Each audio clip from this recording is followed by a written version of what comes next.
সুপ্রিয় দর্শক, আসসালামু আলাইকুম। আসলে আমরা আসছি মূলত মন্ত্রীকুল মসজিদ মার্কেটের সামনে। তো এক দোকানদার কাছে আসলে আজকে অনেকে একটা প্রশ্ন করবো, কারণ উনি মসজিদ মার্কেটের সামনে দোকানদারি করে। তো মূলত আজকে জানবো উনি থেকে আসলে 5 ওয়াক্ত নামাজ একদিনে মানুষ 5 ওয়াক্ত নামাজ পড়ে, আসলে 5 ওয়াক্ত নামাজ মোট টোটাল মিলি কয় রাকাত হয়। যদি উনি সঠিক উত্তর দিতে পারে তাহলে উনি জন্য একটা পুরস্কার আছে। চলুন। আসসালামু আলাইকুম ভাই, কেমন আছেন? ভাই আপনি কি ব্যস্ত নি? না, ভালো আছেন? আলহামদুলিল্লাহ। ভাই আসলে আসছি আপনি একটা প্রশ্ন করার জন্য, আপনি কি উত্তর দিতে প্রস্তুত? অবশ্যই, ইনশাআল্লাহ। ভাই আসলে আপনাদের একটা রাশি খুবই ভালো, কারণ কি জানেন, আপনি মসজিদের সামনে দোকানদারি করেন এবং কি আজানটা সারাক্ষণ আপনার কানে আসে এবং কি সবাই নামাজ পড়তে যায়, আপনার আশা করি যান। তো আসলে ভাই মূলত মসজিদ মার্কেট একটা হলো ভাগ্যের বিষয় নাকি? তো আসলে মূলত আপনাদের যে প্রশ্নটা করতেছি, প্রশ্ন হলো একদিন 5 ওয়াক্ত নামাজ নাকি?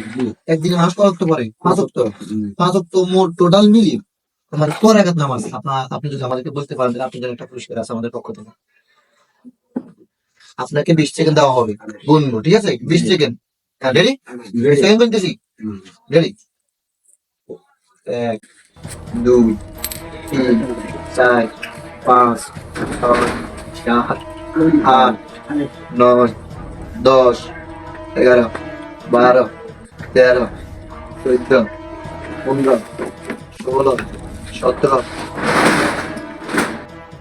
20। ভাই আপনার মূলত সেকেন্ড শেষ। মূলত ভাই আমি ঠিক আছে এখানে মসজিদের সামনে দোকান করি, এটা আমার ভাগ্য, ঠিক আছে। আপনার দোকান করি ঠিক আছে, কিন্তু আমি অনেক কাজের ক্ষেত্রে যাই, তো আমার অনেক মানে নামাজ মিস হয়ে যায় গ্যাপে, এই জন্য আর মানে ওরকম ভাবে বলতে পারতেছি না আর কি। মূলত আপনি বলতেছেন যে আপনি 5 ওয়াক্ত নামাজ ঠিক মতো পড়েন, করা হয়। হয়তো সে আমার দোকানদারি করে কিন্তু 5 ওয়াক্ত পড়তে পারেন না, এই জন্য আপনি বলতে পারেন নাকি? দর্শক আসলে উনি মসজিদের সামনে দোকানদারি করে কিন্তু 5 ওয়াক্ত নামাজ পড়তে পারে না, এটা একদম দুর্ভাগ্য। দুর্ভাগ্য বুঝছেন, মসজিদের সামনে থাকিও কিন্তু 5 ওয়াক্ত পড়তে পারে না। তো আসলে যদি পড়তে পারতো তাহলে উনি ঠিক মতন সঠিকভাবে বলতে পারতো। তো যাক, উনি পুরস্কারটা পাইনি কারণ উনি প্রশ্নের উত্তর ঠিক মতন দিতে পারেনি। তো ধন্যবাদ। আর যারা যারা জানেন 5 ওয়াক্ত নামাজ কয় রাকাত টোটাল মিলি, তারা আমার কমেন্টে বলে যাবেন। সবার অপেক্ষা আছে। বাই।